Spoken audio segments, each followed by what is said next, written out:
kitaba illa amani. Mereka tidak tahu tentang Taurat, padahal Taurat itu ada di tengah-tengah mereka, ada di tangan mereka, ada di dalam rumah mereka. Mereka tidak tahu tentang Taurat itu illa amani. Sebagian mufassirin, ulama ahli tafsir menafsirkan amani ini, yang dimaksud dengan amani adalah bacaan. Jadi orang Yahudi itu banyak di antara mereka, orang-orang yang jahil di antara mereka, tidak mengetahui tentang Taurat, kitab suci mereka, kecuali hanya bacaan saja. Seperti apa tafsirannya, maknanya, dan bagaimana cara mengamalkannya, mereka tidak tahu. Mereka hanya menjadikan, sebagian di antara mereka, orang-orang jahil di antara mereka, mereka hanya menjadikan Taurat itu hanya sekedar bacaan yang dikultuskan, bukan petunjuk.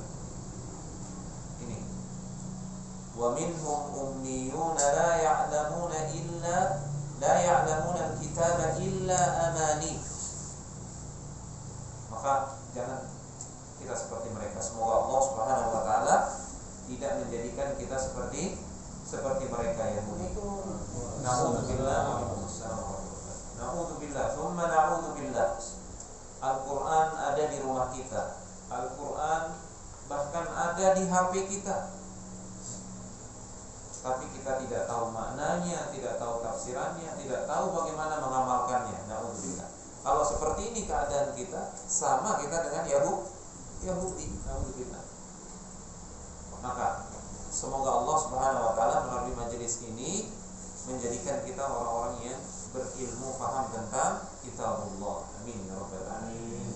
Kemudian yang kedua, Allah jelaskan sifat Yahudi di dalam Al-Qur'an. Mathalul ladzina hummilut tawrata thumma lam yahmiluha kamathalil himari yahmilu asfara. Permisalan orang-orang Yahudi yang mereka Taurat ada di tengah-tengah mereka, bahkan mereka bawa Taurat itu, mereka baca Taurat itu, tapi mereka tidak amalkan isinya. Permisalan mereka adalah seperti keledai. Na'udzubillah. Keledai ini kata para ulama hewan yang paling bodoh. Permisalan mereka seperti keledai yang di punggung mereka bawa kitab-kitab yang banyak, ilmu di punggungnya. Ya, tapi apakah bermanfaat buat keledai ini? Tidak bermanfaat sama sekali. Kenapa? Kata para ulama ahli tafsir, karena kitab mereka itu tidak mereka amalkan. Nah, ini sifat kedua orang Yahudi. Semoga Allah menjauhkan kita dari kedua sifat ini. Yang pertama, jahil tentang kitab suci, hanya menjadikan kitab suci itu sekedar bacaan yang dikultuskan, sekedar jadi, naudzubillah, bahkan banyak yang membuatnya sekedar jadi pajangan, sekedar dicetak kecil kemudian dibuat jadi kalung. Padahal tujuan Al-Quran diturunkan adalah liyadabbaru ayatihi wa liyatadakkaru ulul albab, untuk ditadaburi, dipelajari, dihayati, diamalkan ayat-ayatnya. Nah, melalui majelis yang insya Allah kita harapkan keberkahannya ini, dan di tempat yang juga kita harapkan keberkahannya ini, kembali kita akan melanjutkan jemaah sekalian kajian kita tafsir surat Al-Baqarah. Tafsir surat Al-Baqarah, dan kemarin kita sudah sampai ke ayat yang ke-5. Mudah-mudahan pada malam yang berbahagia ini kita bisa selesai ayat yang ke-6 sampai ayat yang ke-12, ya, satu halaman. Oke. Bismillah. Jadi ingat sekali lagi jamaah ya, ini fadilahnya sangat besar sekali kita duduk di majelis seperti ini dalam rangka mengkaji Al-Quran. Ingat hadis yang dulu pernah kita bawakan, majtama'a qaumun fi baitin min buyutillah yatluna kitaballah wa yatadarasunahu fima bainahum illa nazalat alaihim sakinah. Orang-orang yang duduk seperti ini mempelajari kitabullah, akan turun kepada mereka as-sakinah. Ya, wa ghasyiyatuhumur rahmah, akan diliputi rahmat. Wa haffathumul malaika, malaikat akan berkerumun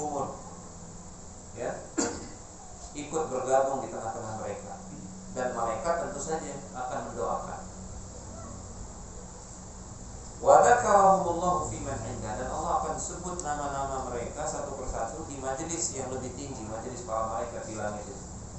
Ini 4 fadilah buat orang yang berkumpul mengkaji Al-Quran.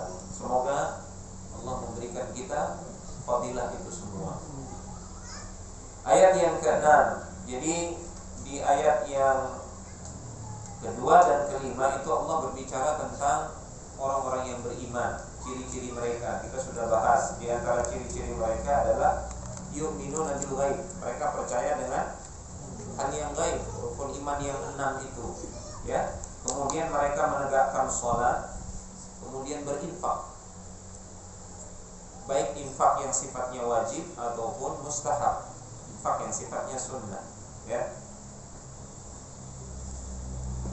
Mereka lah ciri-ciri orang yang beriman yang disebutkan akan mendapatkan huda, petunjuk. Huda, sekali lagi kita ingatkan makna dari huda pertemuan sebelumnya. Al-huda adalah al-ilmun nafi', ilmu yang bermanfaat, yaitu ilmu yang melahirkan amal soleh. Ini yang namanya huda, petunjuk. Nah, sekarang Allah berbicara tentang ciri kelompok yang kedua, yaitu al-kuffar, orang-orang kafir. Allah berfirman, innal ladzina kafaru sawa'un 'alaihim a anzartahum am lam tunzirhum la yu'minun. Ini Allah berbicara tentang orang kafir yang dikunci mati hatinya. Ya, orang kafir itu ada dua. Ada orang kafir yang sudah dikunci mati hatinya, ini sudah tidak mungkin lagi dapat hidayah. Na'udzubillah. Dan ada orang kafir yang masih mungkin dia bisa menerima hidayah. Dan ini yang kita lihat, orang-orang kafir yang masuk Islam ini, ya, mereka adalah tipe orang kafir yang kedua. Yang disebutkan di ayat yang ke-6 dan seterusnya adalah tipe orang kafir yang pertama, yang sudah tidak mungkin lagi menerima hidayah. Nah, kita perlu tahu ciri-ciri mereka itu seperti apa. Jangan kita seperti mereka, ya, karena bisa jadi Allah nanti kunci juga hati kita. Na'udzubillah, tidak bisa lagi menerima hidayah. Di sini dikatakan orang kafir, engkau berikan mereka peringatan, tidak engkau berikan peringatan, engkau takut-takuti mereka dengan neraka, engkau tidak takut-takuti mereka, sama saja, mereka tidak akan beriman. Ini kata Allah. Siapa mereka, orang kafir yang seperti apa? Dalam tafsirnya disebutkan innal ladzina jahadu ma unzila ilaik. Orang kafir yang menentang apa yang diturunkan kepada engkau wahai Muhammad SAW, istikbaran wa tughyanan. Dia punya dua sifat, sombong kemudian melampaui batas. Lan yaqa'a minhumul iman, mustahil mereka akan bisa beriman. Sawa'un akhawwaftahum wa haddartahum ayyuhar rasul. Sama saja, engkau takut-takuti dia dengan neraka, dengan siksa Allah, atau engkau tidak takut-takuti, sama saja, mereka tidak akan beriman.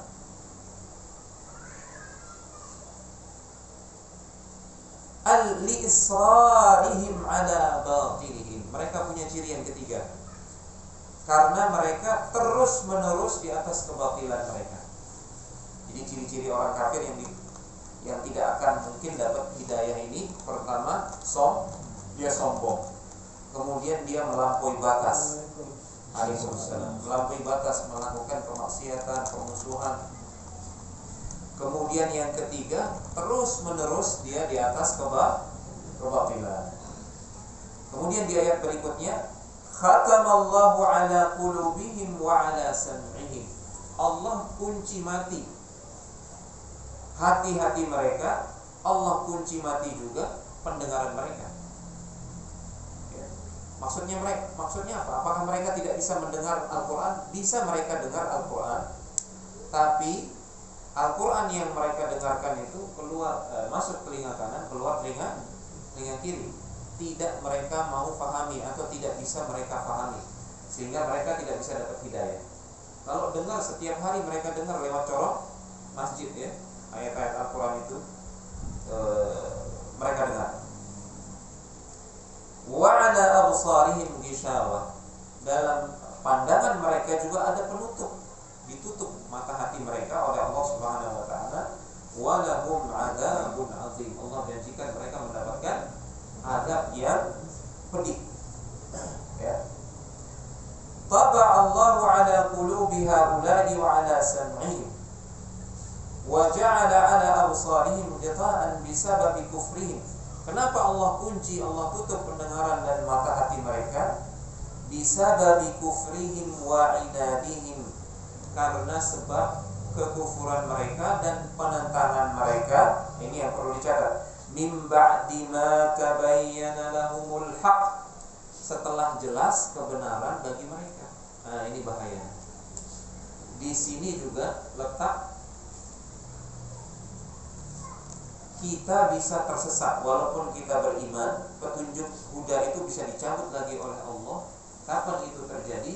Kalau kita sudah tahu ini kebenaran, ini qala Allah, qala Rasul, kemudian kita tentang.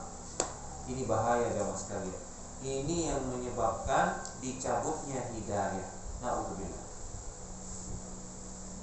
Ketika datang hadis Rasulullah SAW, qul sami'na wa ata'na, katakan kami mendengar, kami taat. Walaupun misalkan kita belum mampu mengamalkannya, ya kita istighfar. Tapi jangan pernah sekali-kali menentang. Ini penyebab hidayah itu dicabut. Na'udzubillah. Falam yuwaffiqhum lil huda. Akibat mereka menentang padahal mereka sudah tahu ini benar, Allah tidak memberikan mereka taufik untuk mendapatkan huda. Huda apa maknanya? Al-ilmun nafi', ilmu yang bermanfaat. Ilmu yang bermanfaat adalah ilmu yang melahirkan amal saleh. Jadi perlu kita introspeksi diri kita jemaah sekalian. Kalau kita sudah tahu ilmunya, tahu hukumnya, tahu anjurannya, tahu sunnahnya, terus masih berat kita mengamalkannya, ya. Nah, jangan-jangan Allah belum memberikan kita taufik. Ini bukan ilmu yang bermanfaat. Kita hanya tahu teorinya, ilmunya, ini hukumnya begini, ini sunnahnya begini, tapi kita tidak tergerak untuk mengamalkannya. Berarti kita belum dapat taufik dari Allah Subhanahu wa taala. Belum juga ini dikatakan sebagai al-huda, petunjuk. Ya, karena yang namanya kalau kita sudah dapat huda, kita dapat ilmunya, tergerak juga untuk mengamalkan. Baik.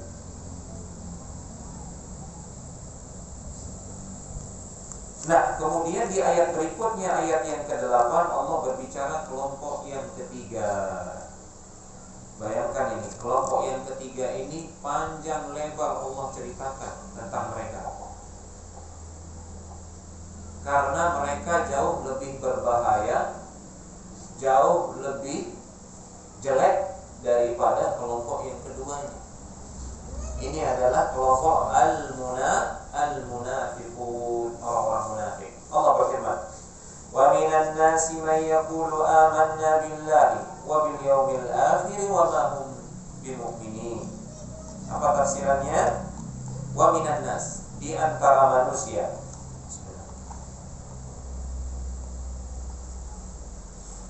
Fariqun yataraddadu mutahayyiran bainal mu'minina wal kafirin. Di antara manusia, selain dua kelompok yang pertama. Kelompok yang pertama orang yang beriman, kelompok kedua orang kafir. Nah, di antara mereka ini ada jenis kelompok yang ketiga. Mereka ini disebutkan di sini fariqun yataraddadu, satu kelompok yang ragu-ragu, bingung.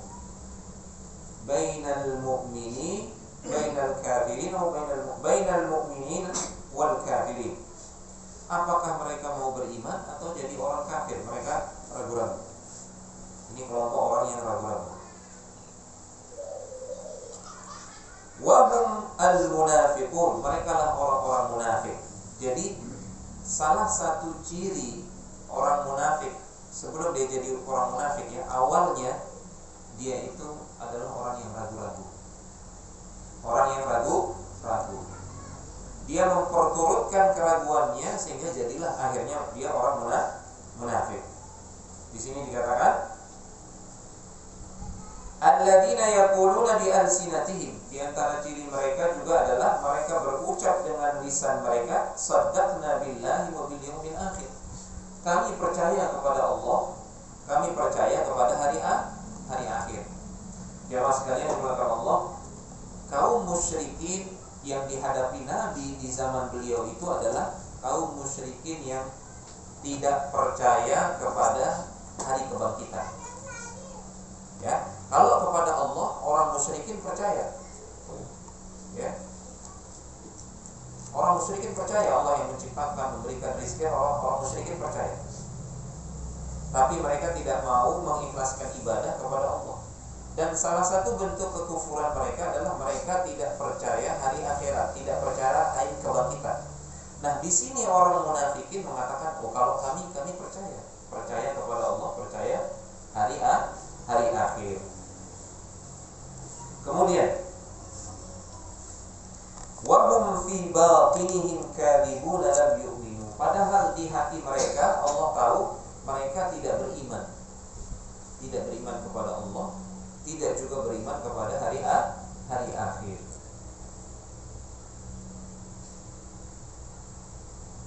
Kemudian di ayat yang ke-9 masih Allah ceritakan tentang sifat mereka. Fi qulubihim maradun fazadahumullahu marada. Tafsirannya, ya'taqiduna bijahlihim. Orang-orang munafik ini mereka punya i'tiqad. I'tiqad ini bagaimana bisa muncul? Karena kejahilan mereka. Annahum yukhadi'una Allah wal ladina amanu.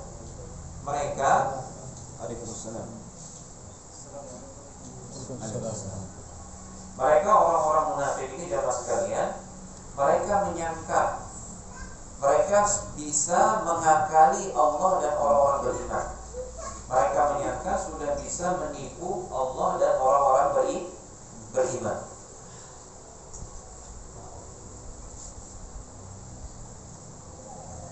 Menipunya bagaimana?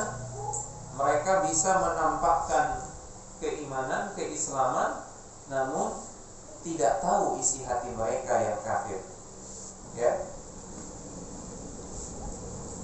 Wa ma yakhda'una illa anfusahum. Nah, Allah bantah mereka. Mereka tidak sedang menipu siapa-siapa, apalagi menipu Allah. Yang mereka tipu adalah diri mereka sendiri. Ya. Dia tertipu. Ya. Dia pikir bisa menipu Allah dan orang beriman, namun ternyata nanti mereka ini orang-orang munafikin ini, mereka lah yang disebutkan di dalam Al-Quran, innal munafiqina fid darkil asfali minan nar. Sesungguhnya orang-orang munafik itu akan berada di keraknya neraka. Mereka tidak sadar itu orang munafik itu mereka akan jadi keraknya neraka. Siapa yang bodoh kalau seperti ini? Mereka orang munafik ini. Makanya Allah mengatakan sebenarnya tidak ada yang mereka tipu kecuali diri mereka sendiri. Diri mereka sendirilah yang tertipu. Kemudian, li'anna 'aqibata khida'ihim ta'udu 'alaihim. Karena akibat dari tipu daya mereka menyembunyikan kekufuran, menampakkan keislaman, akibat dari tipu daya mereka itu tidak akan memudaratkan siapa-siapa kecuali diri mereka sendiri. Wa min farti jahlihim la yuhissuna bidzalik. Ini hakikat kejahilan, kebodohan. Kalau ditanya apa sih maknanya jahil bodoh, hakikat jahil bodoh itu apa jamaah sekalian? Ini dia. Walaupun orang-orang munafik ini banyak orang-orang yang cerdas, orang-orang yang pintar, banyak orang munafik bertitel dia profesor, doktor. Ya. Tapi Allah sebut mereka bodoh, jahil. Karena mereka tidak menyadari kemunafikan mereka itu akan memudaratkan mereka. Ini hakikat kebodohan. Kalau kita bicara siapa orang pintar, siapa orang bodoh, ini dia. Sekalipun mereka orang-orang yang cerdas, ya, kita lihat sekarang di media massa kan banyak ya mas kalian ya. Mereka mengaku muslim, namanya muslim, tapi menghina syariat, jilbab dihina, wanita berjilbab dihina, hukum Allah pembagian warisan dianggap tidak adil, dikritik, Al-Quran dikritik, tapi mereka mengaku muslim. Nah ini orang-orang munafik yang seperti ini. Mereka orang-orang pintar, tapi jahil. Allah sebut mereka jahil, bodoh.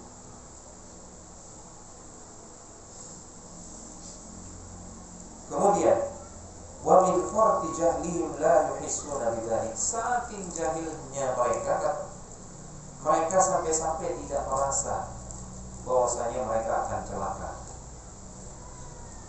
Li fasadi qulubihim, saking rusaknya hati-hati mereka. Lagi Allah ceritakan tentang sifat mereka di ayat yang ke-11. Ya. Kan Allah katakan di sini fi qulubihim marad. Di hati mereka itu ada penyakit. Fi qulubihim marad fazadahumullahu marada wa lahum 'adzabun alimun bima kanu yakdzibun. Allah sebutkan di dalam ayat ini fi qulubihim syakkun. Di dalam hati mereka ada penyakit. Penyakit apa yang dimaksud? Syakkun. Ini tafsirannya adalah syakkun, ragu-ragu, tidak yakin. Nah, ini bahaya. Kalau kita tidak yakin dengan la ilaha illallah, tidak yakin dengan rukun iman yang 6 itu, berarti ada sifat munafikin ada pada diri kita. Ada sifat munafikin pada diri kita. Kalau kita masih ragu dengan Al-Quran, na'udzubillah. Jadi penyakit yang disebutkan di sini di dalam hati-hati mereka itu adalah asyakku, keraguan. Wa fasadun fabtulu bil ma'asi al-mujibati li'uqubatihim. Nah ini bahaya ya mas kalian. Satu dosa akan melahirkan dosa yang lain. Orang munafik ini awalnya itu gara-gara dia ragu di dalam hatinya, benar atau tidak Muhammad ini dia seorang nabi.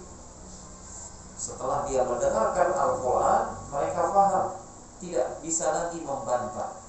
Tapi karena ada hasad di dalam hatinya, ya, karena keraguan mereka itu, akhirnya Allah hukum di mereka itu dengan dosa berikutnya.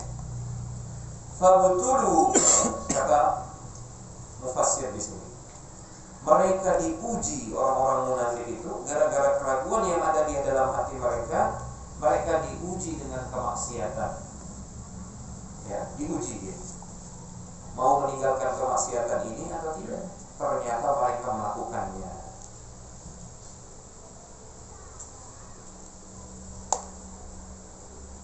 Itu ujian berupa kemaksiatan itu sebenarnya hukuman atas dosa keraguan mereka. Mereka tidak lulus ujian tersebut, akhirnya jadilah mereka orang munafik tulen. Waliyadzubillah. Fazadahumullahu syakkan, Allah tambahkan untuk mereka keraguan. Fi qulubihim maradun fazadahumullahu maradun. Di hati mereka ada penyakit, Allah tambahkan penyakit. Maksudnya di hati mereka ada keraguan, Allah tambahkan keraguan. Akhirnya semakin ragu, akhirnya jadi kafir dia, di dalam hati jadi kafir. Tapi dia menampakkan keislaman, menampakkan keimanan.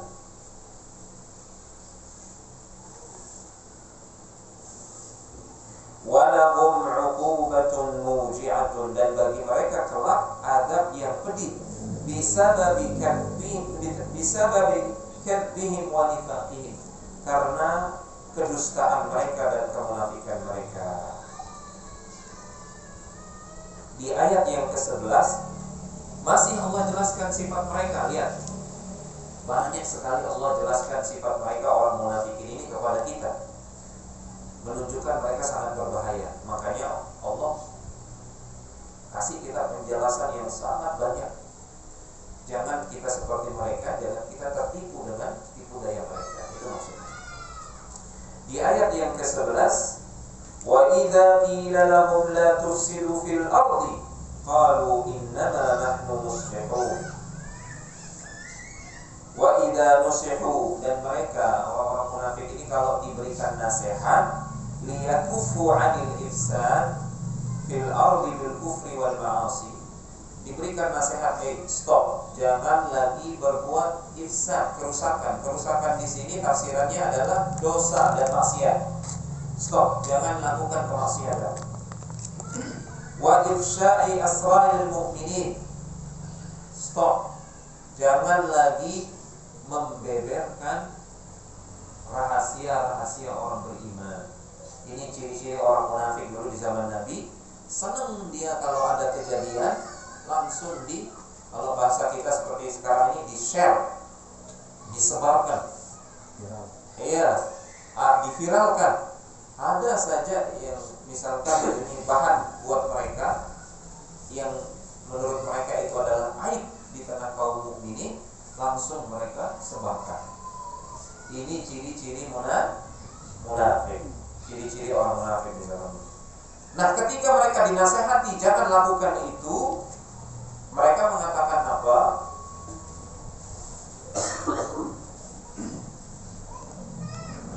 Innama ahlul islah. Oh, justru kami melakukan ini untuk melakukan perbaikan, nasihat. Kan banyak seperti itu ya. Disebarkan aib orang, disebarkan berita-berita yang belum jelas, gosip-gosip misalkan, si fulan melakukan ini, si fulan, padahal dia orang beriman. Kemudian ketika dinasihati, jangan sebarkan aib orang. Oh udah, ini maksud saya ini supaya orang tidak melakukan seperti yang dia lakukan.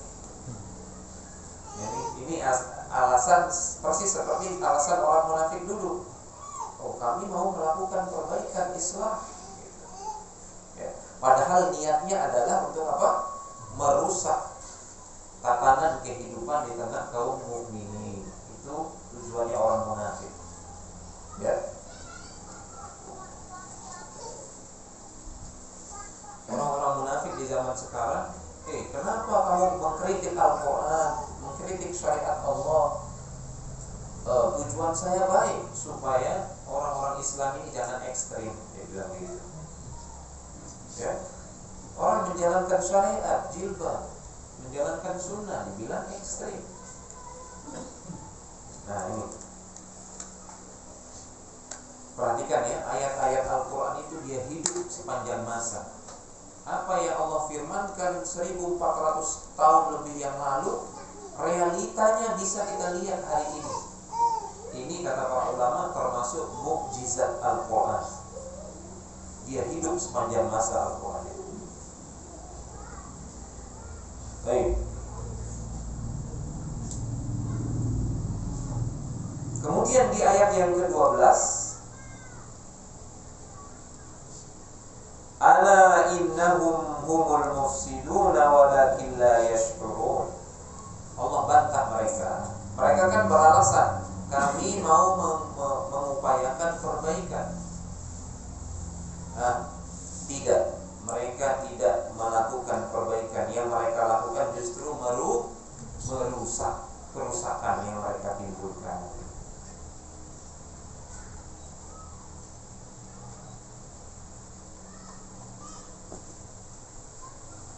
Inna hadzal ladzi yaf'alunahu wa yaz'umuna annahu islah huwa 'ainul fasad lakinnahum bisababi jahlihim wa 'inadihim la yuhissun. Mereka tidak menyadari bahwasanya yang mereka lakukan itu kerusakan. Kenapa? Saking rusaknya hati mereka dan saking kerasnya penentangan mereka. Di ayat yang ke-13 Allah berfirman, wa idza qila lahum aminu kama amana an-nas qalu anu'minu kama amana sufaha. Dikatakan kepada mereka, ala innahum humus sufaha walakin la ya'lamun. Wa idza qila lil munafiqin, manakala dikatakan kepada orang-orang munafik itu, aminu, berimanlah kalian mithla imanis sahabat. Perhatikan jelas sekalian. Ayat ini mengandung dalil keutamaan para sahabat. Allah mengatakan, wa idza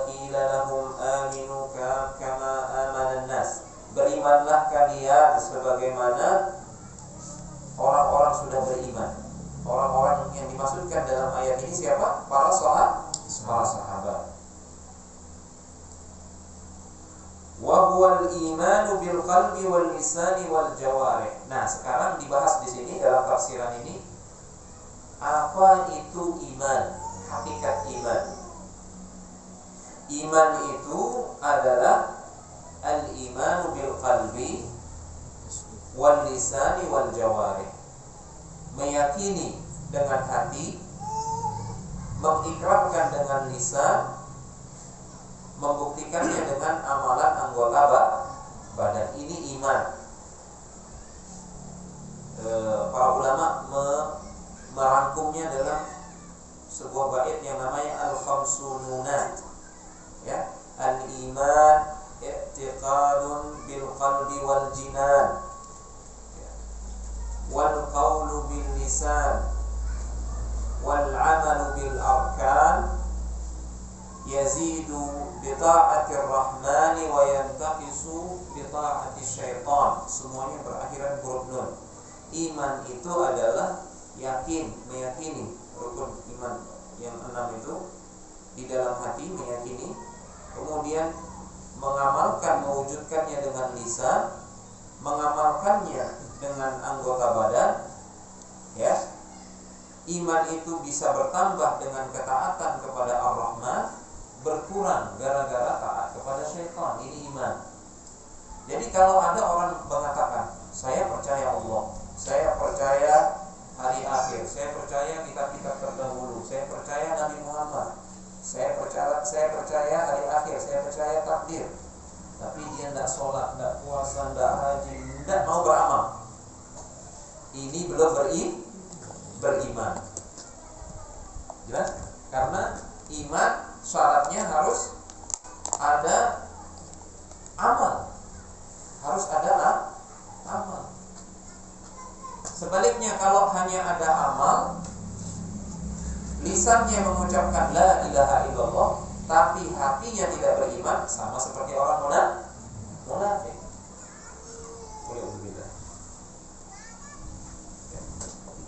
Sebaliknya juga ada orang yang beriman, lisannya beriman la ilaha illallah, ya, tapi tidak beramal, tidak mau beramal sama sekali, tidak mau sholat dan seterusnya. Ini juga belum beriman. Siapa sekalian yang melakukan Allah Taala. Ya. Kemudian, kenapa kalian tidak beriman seperti imannya para sahabat itu? Jadalu wa qalu, bantah dia, orang-orang munafik ini bantah. Ini menunjukkan mereka secara akal orang-orang yang cerdas sebenarnya, karena dia bisa bantah, ya. Tapi Allah sebut mereka sebagai orang-orang jahil. Orang-orang jahil. Jadi kecerdasan itu belum tentu orang-orang yang cerdas itu dia belum tentu bebas dari kejahilan di mata Allah Subhanahu wa taala. Ya.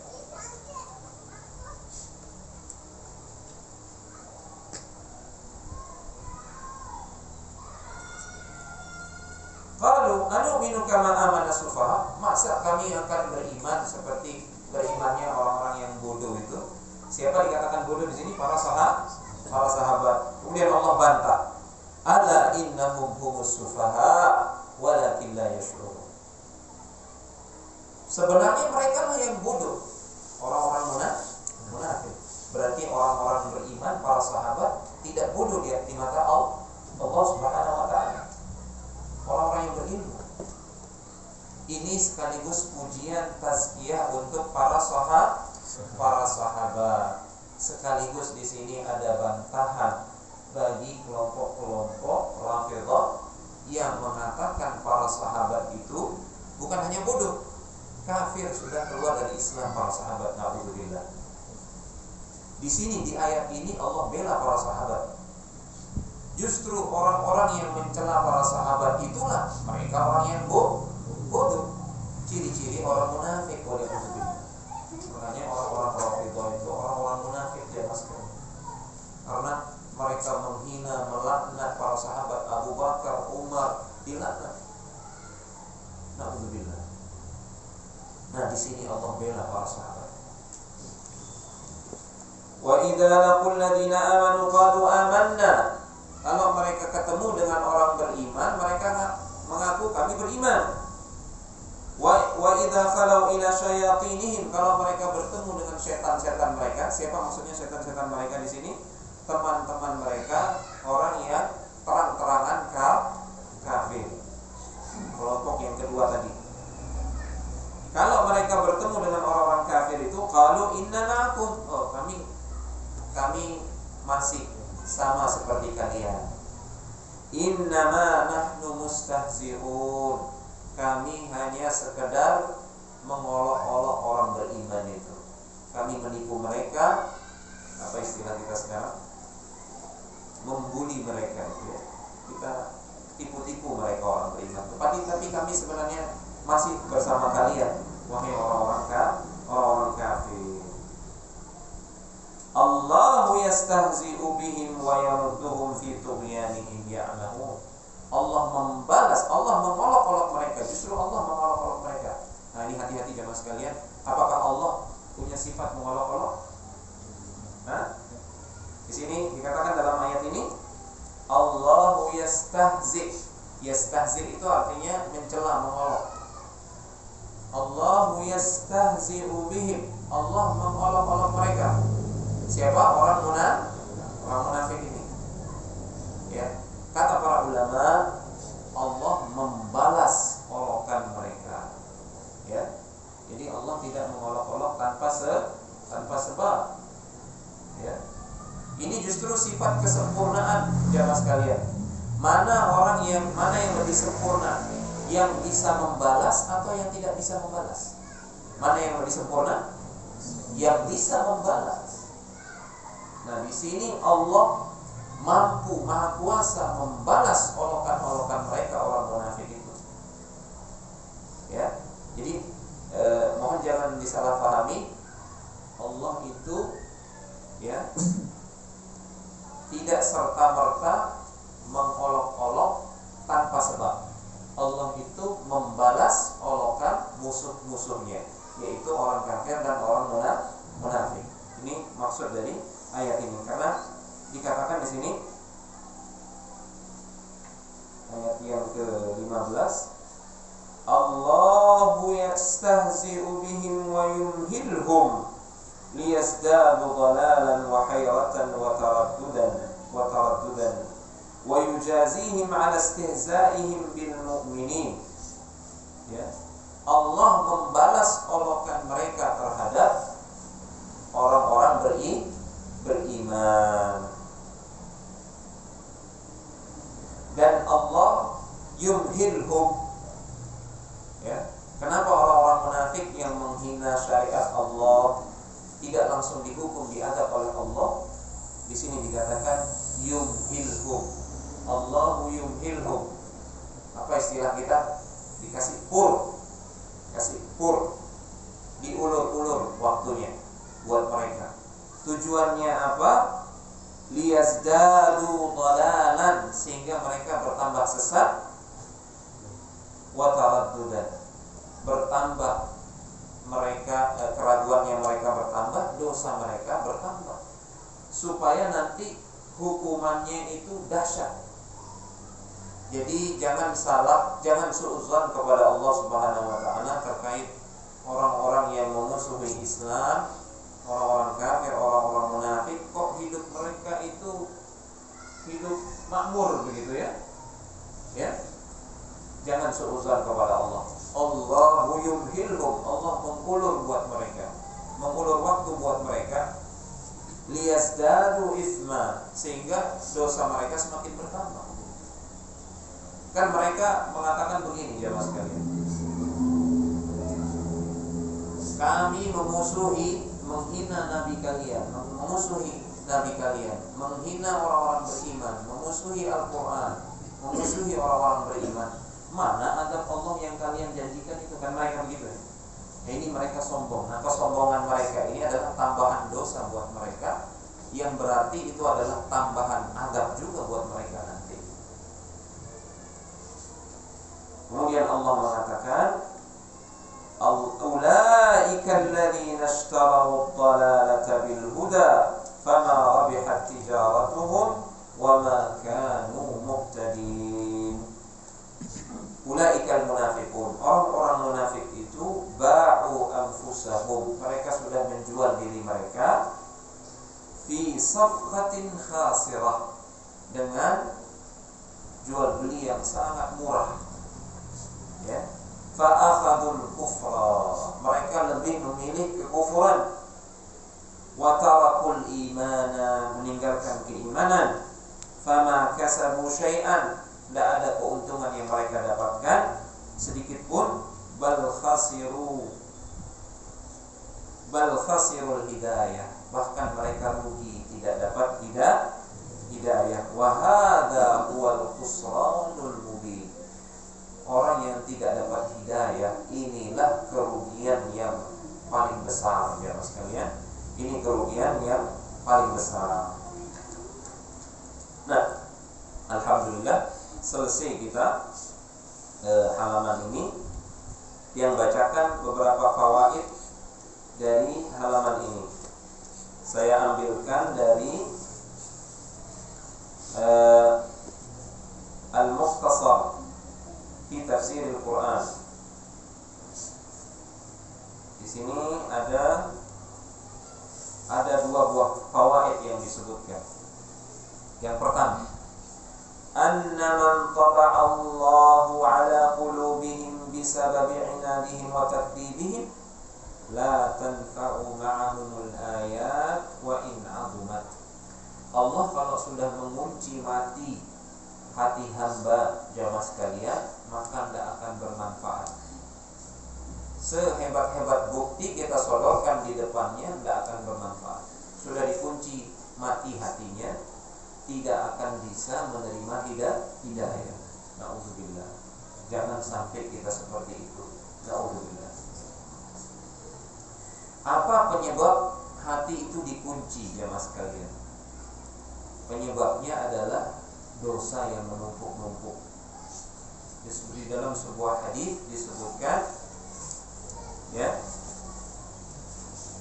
setiap kali seorang hamba irtakaba al-ma'siyah nukitat fi qalbihi nuktatun sauda, setiap kali hamba melakukan kemaksiatan maka ditulis dalam hatinya itu satu noda, gitu, noda hitam. Nukitat fi qalbihi nuktatun sauda. Wa in istaghfara suqila qalbuh, kalau dia beristighfar, astagfirullah, saat itu juga dia beristighfar, suqila qalbuh, langsung diputihkan, dibersihkan lagi noda tadi, dibersihkan lagi, ya. Tapi kalau dia tidak beristighfar, maka dosa yang sudah dia lakukan ini akan mendatangkan hukuman, pasti akan mendatangkan hukuman. Dan salah satu bentuk hukumannya adalah dosa berikutnya. Ini dia. Makanya para ulama mengatakan al-ithmu yatawalladu, dosa itu dia bisa beranak. Satu dosa yang kita lakukan, kalau tidak segera kita istighfar, maka dia akan melahirkan dosa berikutnya.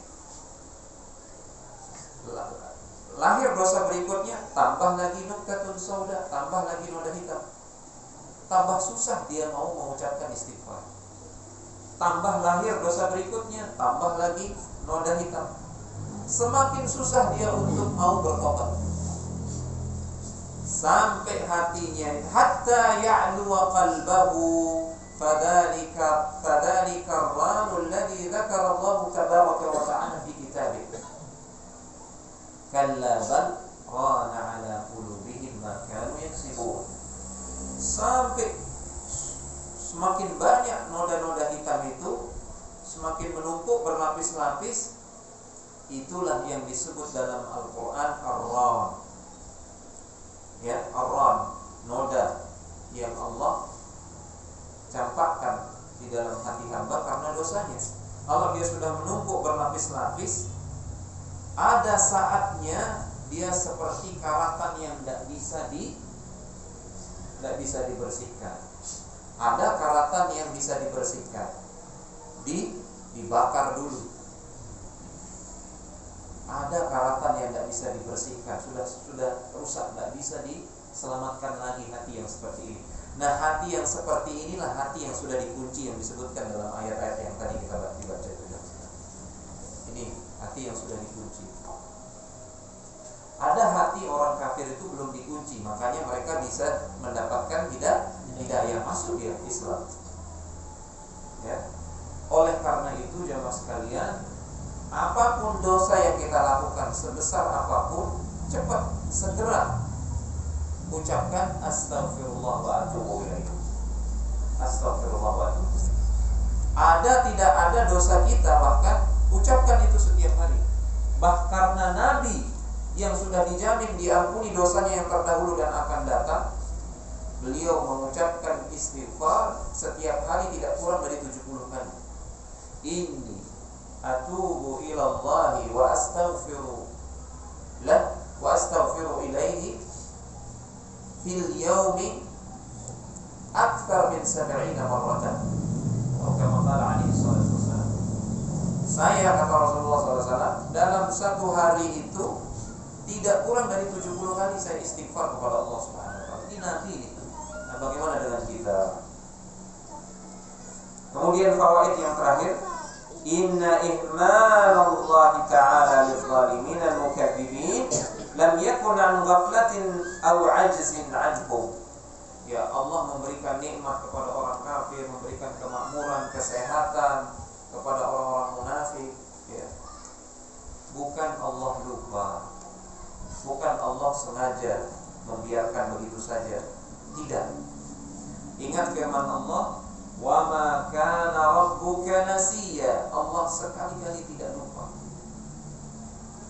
Bal yazdadu ithman fatakuna 'uqubatuhum a'zama. Ya, Allah membiarkan mereka itu supaya semakin menumpuk dosanya, supaya semakin berat hukumannya. Pelajaran buat kita orang-orang beriman, ahlus sunnah terutama, jangan pernah tertipu dengan diri kita. Kita melakukan kemaksiatan setiap hari, ternyata masih kita diberikan kesehatan, bahkan dikasih tambahan rizki oleh Allah. Jangan tertipu. Jangan menganggap diri, oh ini berarti saya disayang sama Allah kalau begini. Nah, bahaya. Jangan-jangan itu adalah istidraj, diulur-ulur oleh Allah Subhanahu wa taala supaya semakin menumpuk dosa kita. Pada waktunya nanti akhadnahum baghtatan, kami cabut dia, kami adab dia secara tiba-tiba. Waliyahumillah. Demikian jemaah sekalian yang dirahmati Allah Subhanahu wa taala. Semoga bermanfaat apa yang kita kaji malam ini. Insyaallah pertemuan berikutnya kita lanjut ke ayat yang ke-17 sampai ayat yang ke-24.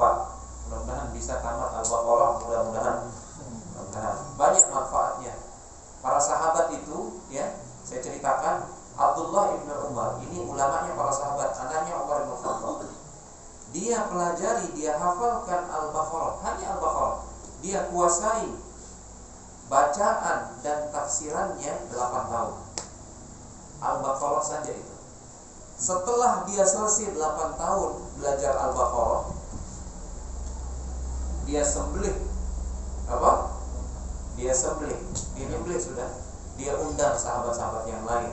Itu namanya syukuran yang syar'i, itu seperti itu. Syukuran. Itu.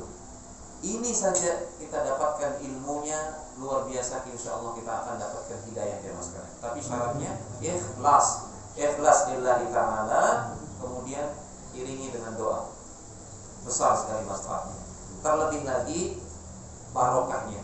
Karena ini Al-Qur'an ini kitabun anzalnahu ilaika mubarakun. Kitab yang kami turunkan kepada engkau ya Muhammad penuh dengan keberkahan. Penuh dengan keberkahan. Nah, kalau mau cari berkahnya Al-Qur'an, seperti ini cara kita. Mudah-mudahan Allah berikan kita keistiqomah. Hadza wa sallallahu ala nabiyina Muhammad wa ala alihi wa sahbihi wasallam wa akhiru da'wana alhamdulillahi rabbil alamin. Wassalamualaikum warahmatullahi wabarakatuh. Pak Haden, Pak? Sudah.